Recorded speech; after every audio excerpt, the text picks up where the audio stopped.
بسم اللہ الرحمن الرحیم۔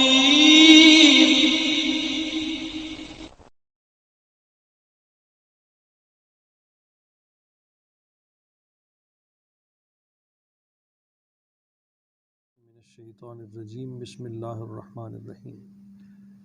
وَإِن طَائِفَتَانِ مِنَ الْمُؤْمِنِينَ اقْتَتَلُوا فَأَصْلِحُوا بَيْنَهُمَا فَإِن بَغَتْ إِحْدَاهُمَا عَلَى الْأُخْرَى فَقَاتِلُوا الَّتِي تَبْغِي حَتَّى تَفِيءَ إِلَى أَمْرِ اللَّهِ فَإِن فَاءَتْ فَأَصْلِحُوا بَيْنَهُمَا بالعدل وأقسطوا إن الله يحب المقسطين إنما المؤمنون إخوة فأصلحوا بين أخويكم واتقوا الله لعلكم ترحمون صدق الله مولانا العظیم۔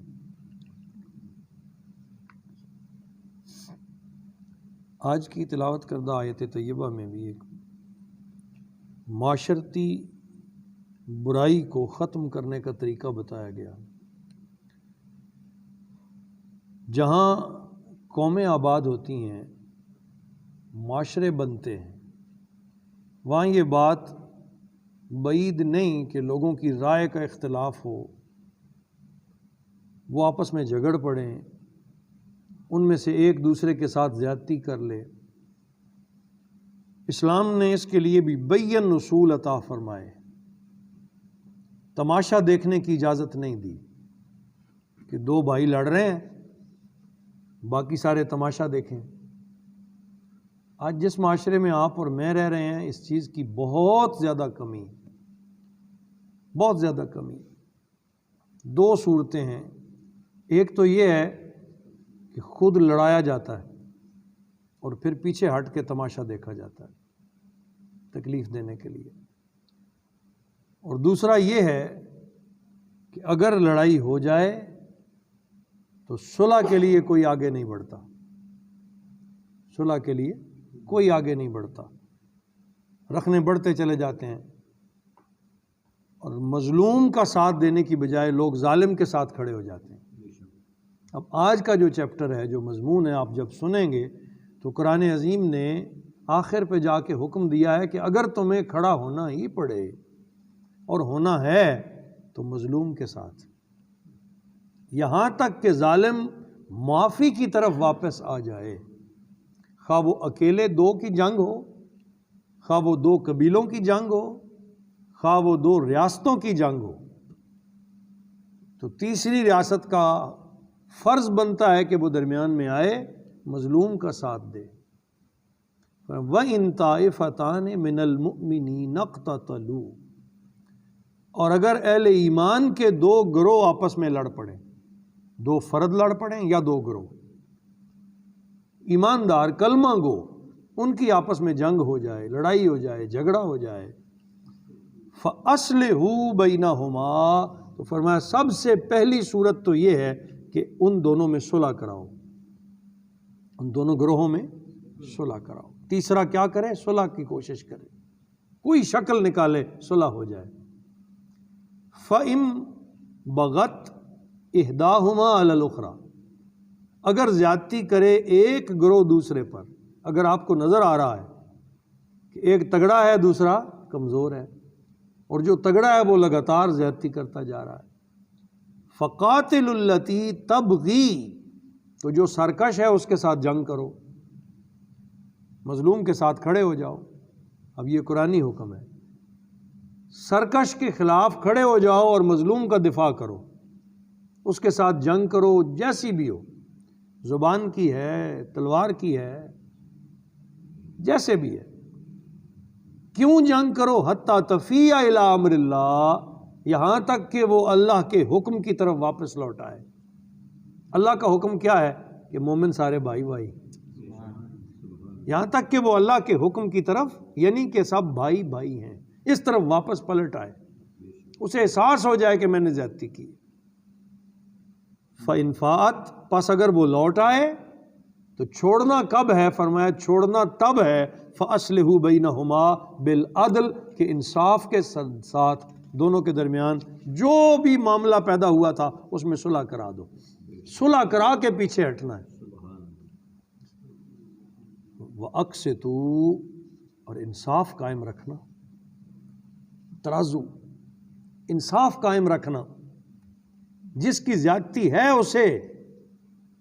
زیادتی کا بدلہ ملے، اور جو مظلوم تھا، جو زیادتی اس کے ساتھ ہوئی تھی اس کی تلافی ہو، اس کا حق اسے ملے، انصاف قائم رکھنا۔ ان اللہ یحب المقسطین، بے شک اللہ تعالیٰ انصاف کرنے والوں کو دوست رکھتا ہے۔ نبی کریم صلی اللہ تعالیٰ علیہ وسلم کی آمد طیبہ سے پہلے جو عرب معاشرے کا حال تھا نا، وہ یہی تھا، قبیلے آپس میں ہر وقت جنگ و جدال کا شکار رہتے، تھوڑی تھوڑی باتوں پہ جنگیں ہو جاتی، ایک دوسرے کا خون بہتے، ہر ہمسایہ دوسرے ہمسائے کے در پہ آزار رہتا، کسی کی جان و مال، آبرو، عزت محفوظ تھی ہی نہیں، سوائے حرمت والے 4 مہینوں کے۔ باقی 8 مہینوں میں سفر کرنے کے لیے نکلنا موت کو دعوت دینا تھا، مال لے کر، اموال لے کر سفر کرنا مشکل تھا، طاقتور پڑتے وہ جو چاہے کر لیتے، از حد دشوار سفر ہوتے۔ حضور کی آمد سے سارا نقشہ بدل گیا، عداوت و مخاصمت کی جگہ محبت، ایثار و خلوص اور مروت نے لے لی۔ قرآن کریم میں بے شمار آیتیں حضور نبی کریم صلی اللہ علیہ وسلم کے ان گنت ارشادات ہیں جن میں مسلمانوں کو متحد رہنے، آپس میں محبت کرنے، ایک دوسرے کے ساتھ پیار، محبت اور مروت کا سلوک کرنے، اور ایک دوسرے کا درد بانٹنے کا حکم ارشاد فرمایا گیا۔ حدیث پاک میں آتا ہے سرکار نے کس طرح کر کے اپنے غلاموں کو تربیت کی، فرمایا المسلم اخو المسلم لا یظلمہ ولا یسلمہ، مومن مومن کا بھائی ہے، مسلمان دوسرے مسلمان کا بھائی ہے، وہ خود اس پر ظلم بھی نہیں کرتا اور اسے بے یار و مددگار بھی نہیں چھوڑتا، خود بھی زیادتی نہیں کرتا اور اس کو کسی کو اس پر زیادتی کرنے کی اجازت بھی نہیں دیتا، لا یسلمہ، یعنی اس کے ساتھ کسی کو کس ظلم کی اجازت بھی نہیں دیتا۔ پھر فرمایا واللہ فی عون العبد ما کان العبد فی عون اخیہ، بڑا پیارا ارشاد گرامی، آپ اندازہ تو کریں، نبی پاک صلی اللہ علیہ وسلم ارشاد فرماتے ہیں اللہ تعالیٰ اپنے بندے کی مدد فرماتا رہتا ہے، کب؟ جب تک وہ بندہ اپنے بھائی کی مدد کرتا ہے۔ آپ اپنے بھائی کی مدد کریں، آپ اپنے بھائی کے لیے اچھے ہو جائیں، اللہ تمہاری مدد کرے گا، اللہ تعالیٰ تم پر احسان فرمانا شروع کر دے گا۔ تیسری حدیث طیبہ ارشاد فرمایا اذا دعا المسلم لاخیہ بظہر الغیب، لیکن ہم اکثر اپنے لیے دعا مانگتے ہیں، نبی پاک صلی اللہ علیہ وسلم نے ارشاد فرمایا اذا دعا المسلم لاخیہ، جب مسلم مومن اپنے بھائی کے لیے دعا کرتا ہے بظہر الغیب، اس کے پیٹھ پیچھے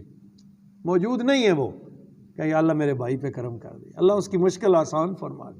اے اللہ اس پہ مہربانی فرما۔ جب کوئی مومن اپنے کسی غیب مومن جو موجود نہیں ہے مجلس میں اس کے لیے بھلائی کی دعا کرتا ہے، قال المالک آمین، تو اللہ تعالیٰ ایک فرشتہ مقرر کرتے ہیں جو اس پر آمین کہتا ہے، ایک فرشتہ مقرر کرتے ہیں جو اس پر آمین کہتا ہے، وَلَكَ، اور آمین کہنے کے بعد آگے کیا کہتا ہے وَلَكَ بِمِثْلِهِ، اے مانگنے والے اللہ تجھے بھی اس کے مثل عطا فرمائے، جو تو اپنے بھائی کے لیے مانگ رہا ہے اللہ تجھے بھی اتنا ہی دے۔ کیا مزے کی بات ہے، آپ مانگ کسی کے لیے رہے ہیں، اللہ پاک فرماتا ہے میں نے تجھے بھی اتنا دے دیا جتنا تو نے اپنے بھائی کے لیے مانگا۔ آج ہم تو بھائیوں کے لیے مشکل مانگتے ہیں، اللہ تعالیٰ معافی دے، نقصان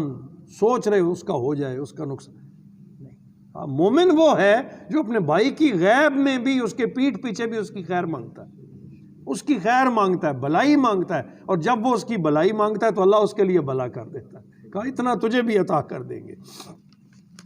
اور 4 روایتیں میں پیش کرنا چاہتا تھا، پیر صاحب نے یہاں تقریباً 7 لکھی۔ چوتھی فرمایا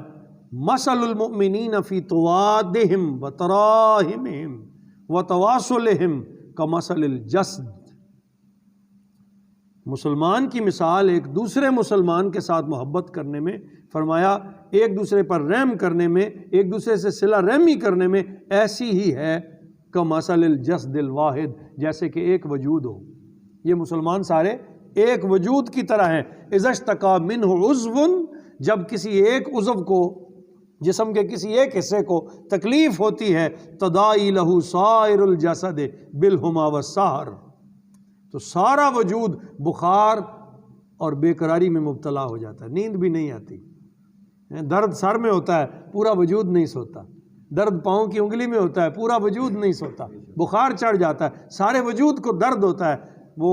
علامہ نے کہا نا، ایک ہوں مسلم حرم کی پاسبانی کے لیے نیل کے ساحل سے لے کر تا بخا کے کاشغر۔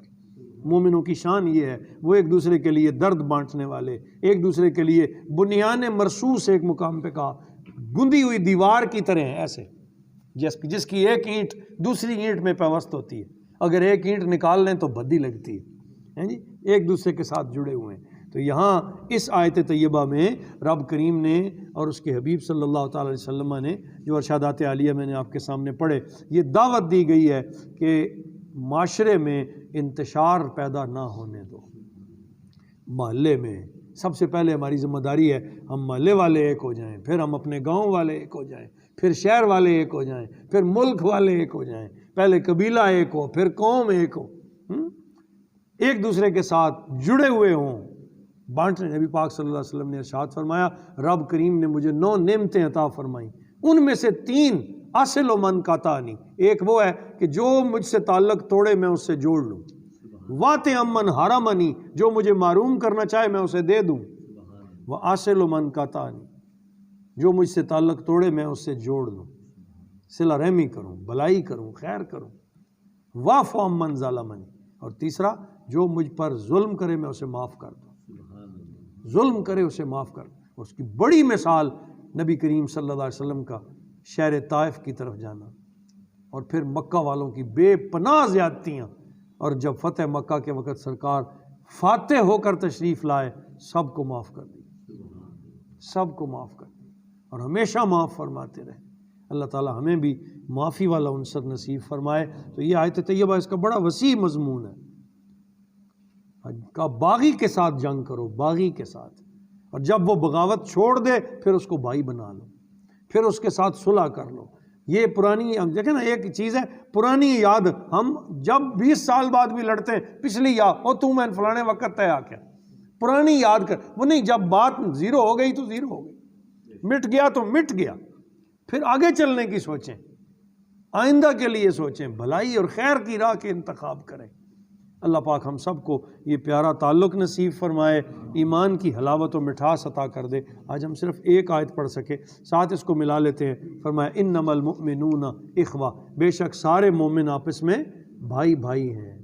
اب فرمایا تم ایمان والے، اس لیے تمہیں کہا جا رہا ہے کہ تم صلح کرایا کرو کہ تم سارے ایک دوسرے کے ساتھ